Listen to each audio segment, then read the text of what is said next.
Hello everybody, Edre here, and for anybody new here, I make casual reviews that are just my opinion, so take everything I say with a massive grain of salt. But with that being said, I have a big announcement if you haven't already seen my most recent video. I am only going to be doing one review a week from this point on. That might seem a bit lazy, that might seem a bit, oh my gosh, why is he doing this? Oh my gosh, why?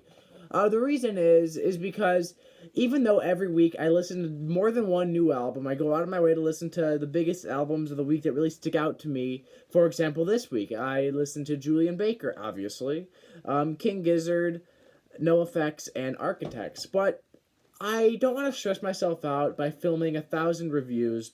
And I really want to focus each week on the album that sticks out to me the most for either the good, the bad, the most important albums, you know what I'm saying? So, like, if Radiohead puts out an album, whether I like it or not, I'm going to review it. But if 6 9 does, even if it is somewhat good, I'm probably not going to review it. That being said, I will likely do some more videos, maybe every quarter, of my favorite albums of so far over the past 3 months, as well as albums I didn't get around to talking about. With all that being out of the way, just welcome to the new and improved schedule of mine, and I'm going to be reviewing Julien Baker's Little Oblivions. A bit of background like I do with all of my reviews, Julien Baker is a singer-songwriter whose music can fall heavily into that whole indie rock, indie folk umbrella.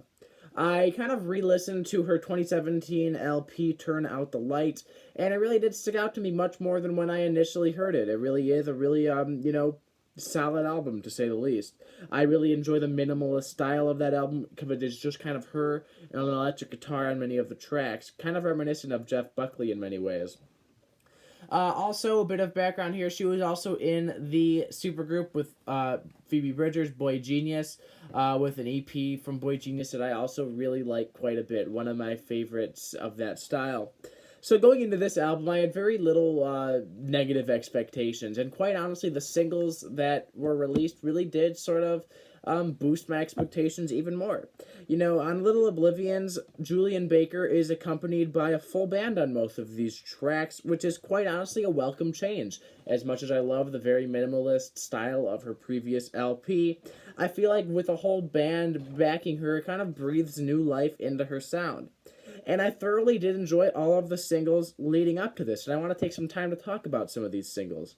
Faith Healer was the lead single on here, and it was an extremely solid lead single. It represented what she sounded like with a full band, and the processed drumming, clean guitar arpeggios, and distorted string arrangements definitely got me excited for the direction of this album.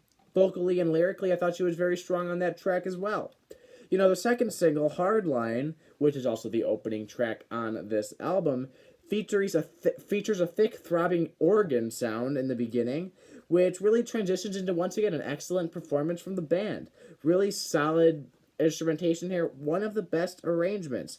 Also, it's worth noting that the lyrics on Hardline, I think, are some of the best on this album. Some very, very touching and emotional lyrics about her issues with substance abuse. And then the single Favor actually might very well be my favorite single, if not my favorite song on this album. You know, it features backing vocals by, I believe, Phoebe Bridgers, and I just love everything about this track. The melody is beautiful, the drumming and overall arrangement is also beautiful, and once again, she sounds great. And then the latest single, Heatwave, has sort of a 90s, 2000s sort of throwback feel of kind of that era of indie folk progressions with a bit of that acoustic opening, which I honestly have a soft spot for. So all of these singles really did boost my expectations, and I was really excited to hear what the rest of this album had to give.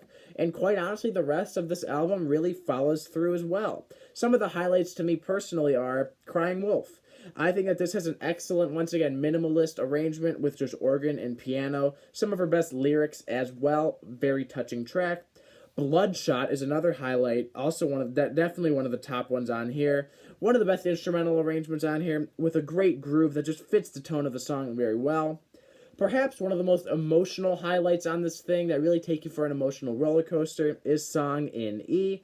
It is a touching, short piano ballad where she really sings her heart out, once again, about her struggles with substance, as well as what sort of seems to be sort of relationships and love, but does so in a way that's not cliche or cringy, but very passionate, very urgent.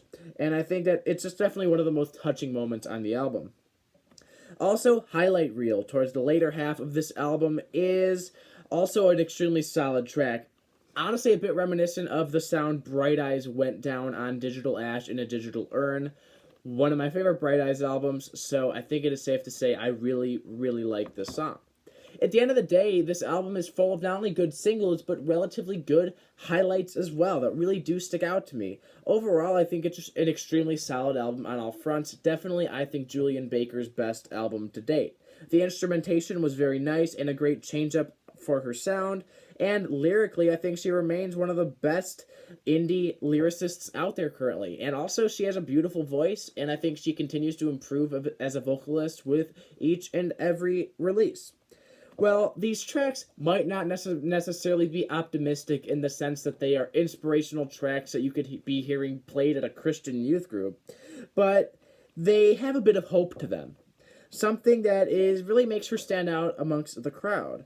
And they have, and instrumentally, many of these tracks are in a major key. They're very bright and just positive sounding, despite the more, very emotional lyrics. Well, an artist like Phoebe Bridgers on Punisher sort of embraced a bit of an Elliott Smith-esque darker indie sound. I feel like Julien Baker's brighter side of indie really does make her stand out against many of her contemporaries. Overall, at the end of the day, I think Little Oblivions was the perfect long-awaited follow-up to her 2017 LP and the Boy Genius EP as well. And I just genuinely think that Julien Baker continues to prove that she is one of the most, important artists in indie folk right now. I am very glad that I chose to review Little Oblivions because while I did listen to King Gizzard, NoFX, and Architects, this one stood out to me the most for just being a genuinely good album. With that being said, I have settled on giving Little Oblivions a heart-throbbing 9 out of 10. I think that this is an excellent display of great songwriting, great instrumentation, great vocals, just great indie folk to a T. One of the best I've heard in a long time. Definitely up there with albums like Phoebe Bridgers' Punisher and Bright Eyes Down in the Weeds. Two albums I love quite a bit. So I am very glad that this album turned out as good as it has. And that is it for now, and goodbye.